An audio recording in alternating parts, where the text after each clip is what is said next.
ലോകമെമ്പാടുമുള്ള മലയാളികൾ കലാഭവനെക്കുറിച്ച് പറയുമ്പോഴും കലാഭവൻ്റെ പ്രോഗ്രാമിനെക്കുറിച്ച് പറയുമ്പോഴും എപ്പോഴും ഓർത്തു പറയുന്ന ഒരു പേരുണ്ട്.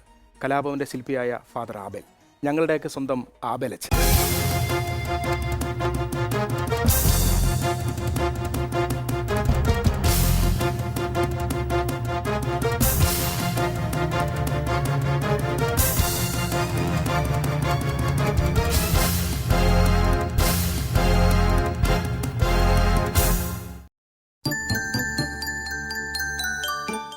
ആബേലച്ചനെ പറ്റി പറയുമ്പോൾ ഒരുപാട് ഓർമ്മകളുണ്ട്.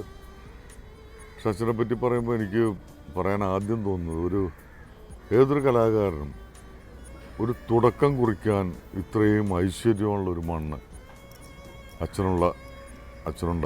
ഉള്ളപ്പോൾ ഉണ്ടായിരുന്ന ആ കലാപനെ പോലെ മറ്റൊന്നുണ്ടാവുമെന്ന് എനിക്ക് തോന്നുന്നില്ല. ആബേലച്ചനെ കുറിച്ച് പറയുമ്പോൾ പെട്ടെന്ന് സാധാരണക്കാർപ്പെട്ട ആൾക്കാർ പറയുന്നത്, ആബേലച്ചൻ എന്ന് പറയുന്ന ഒരു വ്യക്തി ഒരുപാട് ക്രിസ്തീയ ഭക്തിഗാനങ്ങൾ എഴുതിയ ആളാണ്, അല്ലെങ്കിൽ സുറിയാനി ഭാഷയിലുള്ള കുർബാന മലയാളത്തിലേക്ക് തർജ്ജമ ചെയ്ത ആളാണ്, അല്ലെങ്കിൽ കേരളത്തിൽ ആദ്യമായിട്ട് ഗാനമേള ട്രൂപ്പ് തുടങ്ങിയത് അച്ഛനാണ്, അല്ലെങ്കിൽ കേരളത്തിൽ ആദ്യമായി മിമിക്സ് പരേഡ് ട്രൂപ്പ് തുടങ്ങിയത് ആബേലച്ചനാണ്. എന്നാൽ ഇതിലെല്ലാം ഉപരിയായി ആബേലച്ചന് മറ്റൊരു മുഖമുണ്ട്. എപ്പോഴും നർമ്മം പറയുന്ന, കൂടെയുള്ള കലാകാരന്മാരെ എപ്പോഴും ചിരിപ്പിച്ചുകൊണ്ട് അനുഭവ കഥകൾ പറയുന്ന ആബേലച്ചൻ്റെ രസകരമായിട്ടുള്ള ഒരുപാട് അനുഭവ കഥകൾ പങ്കിടാൻ വേണ്ടിയാണ് ഇന്ന് കലാഭവനിലെ കുടുംബാംഗങ്ങളായി ഞങ്ങളെല്ലാം ഇവിടെ ഒത്തുചേർന്നിരിക്കുന്നത്. അപ്പം എല്ലാവർക്കും ഈ നല്ല ക്രിസ്തുമസ് ദിനത്തിൽ, ഇന്നത്തെ ഈ ദിനത്തിൽ ഞങ്ങളുടെ കുടുംബത്തിലേക്ക് എല്ലാവർക്കും സ്വാഗതം. ഇത് വളരെ ഹാപ്പിയാണ്. അപ്പോൾ നമ്മൾ ആദ്യം ചെയ്യേണ്ടത് എല്ലാവർക്കും ഒരു ഹാപ്പി ക്രിസ്മസ് നമുക്ക് പ്രേക്ഷകർക്ക് പറയാം, അല്ലെ? ഒരുമിച്ച് പറയാം. Okay, happy Christmas. ഒരുപാട് താരങ്ങളുണ്ട് കലാഭവനിലെ, എല്ലാ പ്രിയപ്പെട്ട താരങ്ങളുണ്ട്.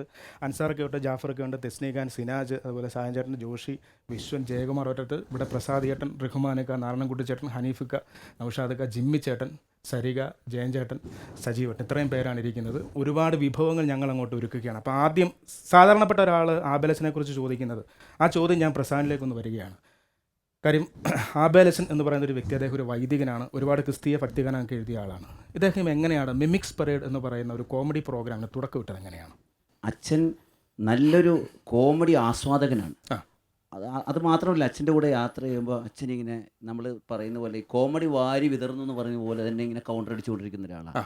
അപ്പോൾ അങ്ങനെ ഒരു ഹ്യൂമർ എന്ന് തന്നെ അച്ഛൻ്റെ മനസ്സിനകത്ത് തന്നെ ഉണ്ട്. അതുകൊണ്ടായിരിക്കും അച്ഛൻ ഒരുപക്ഷെ ഇത്തരത്തിലൊരു മിമിക്സ് പരേഡ് തുടങ്ങാനായിട്ട് അച്ഛനൊരു ചിന്ത വന്നത് എന്നാണ് എൻ്റെ ഒരു ഊഹം. അല്ല, പ്രസാദിനെ ആദ്യമായിട്ട് കാണുമ്പോൾ പ്രസാദിനായിരുന്നു സീരിയസ്, അച്ഛനായിരുന്നു സീരിയസ്, ആരായിരുന്നു സീരിയസ്? കൂടുതൽ രണ്ടുപേരും സീരിയസ് ആയിരുന്നു. രണ്ടുപേരും സീരിയസ്. ഓക്കെ, എന്തായാലും ആദ്യമായി കലാഭവനിൽ കാലുകുത്തുന്ന ആര് എന്ന് ചോദിച്ചാൽ എൻ്റെ റൈറ്റ് സൈഡിൽ ഇരിക്കുന്ന അൻസാറൊക്കെയാണ്. അപ്പോൾ അൻസാറൊക്കെയിലൊക്കെ അൻസാറൊക്കെ അങ്ങനെ ഒരു വലിയൊരു ബഹുമതിയുണ്ട്. കലാഭവനിൽ ഏറ്റവും ആദ്യമായി കാലുകുത്തുന്ന ആളാണ് അൻസാർക്ക്.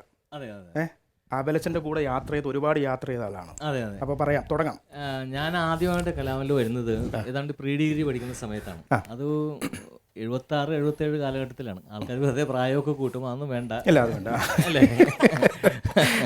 ഇപ്പോൾ 76-77 ഞാൻ ഇങ്ങനെ പ്രീ ഡിഗ്രി പഠിക്കുമ്പോൾ എൻ്റെ ഒരു കസിൻ അവിടെ പഠിച്ചിരുന്നു, മുംതാസ് എന്ന് പറഞ്ഞിട്ട്, വയലിൻ പഠിക്കാൻ പോയിരുന്നു.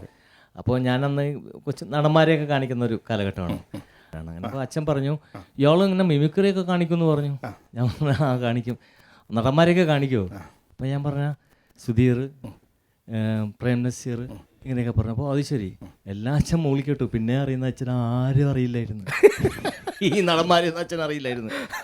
ഇയാൾ ഏതായാലും പരിപാടിക്ക് കയ്യടിയൊക്കെ കിട്ടുമെന്ന് നോക്കട്ടെ, കയ്യടി കിട്ടിയാൽ ഇയാൾക്ക് 40 രൂപ വരും, അടുത്ത പരിപാടിയും തരും എന്ന് പറഞ്ഞു. ശരി. ഞാൻ ആദ്യമായിട്ട് ഞാൻ പോണത് ചാലക്കുടിക്കാരോടാണ് പറയേണ്ടത്. നമ്മുടെ കലാഭവൻ മണിയുടെ നാട്ടിലാണ് ഞാൻ ആദ്യമായിട്ട് കലാ ഓഡിറ്റോറിയത്തിൽ. 84 ഞങ്ങൾ അമേരിക്കയിൽ പോയി. എനിക്ക് അന്നൊരു ക്രേസ് ഉണ്ടായിരുന്നു, വേറെ ഒന്നുമില്ല, സായിപ്പന്മാരെയും മദാമ്മമാരെയും കാണുമ്പോഴോ കൂടെ ഓടിച്ചെന്നത് ഫോട്ടോ എടുക്കുക, ഇപ്പോഴും ഒരു ക്രേസ് ആയിരുന്നു. അപ്പോൾ ഞാനിങ്ങനെ മദാമ്മമാരുടെ ഓടി നടന്ന് ഫോട്ടോ എടുക്കും. അങ്ങനെ ഒരു മദാമ്മയുടെ ഫോട്ടോ എടുക്കും. അപ്പോൾ ഉണ്ട് അച്ഛൻ അവിടെ നിന്ന് നോക്കുന്നത്. ഞാൻ പേടിച്ചു. ഞാൻ വിചാരിച്ചു പ്രശ്നമായി, നാട്ടിൽ ചെന്ന് കഴിഞ്ഞാൽ ഔട്ട്, ടീമിൽ നിന്ന് ഔട്ടാണെന്ന് ചോദിച്ചാൽ പതുക്കെ മാറി. കുറേ കഴിഞ്ഞ് വരുമ്പോൾ അച്ഛൻ സീരിയസ് ആയിട്ട് അടുത്തേക്ക് വിളിച്ചു.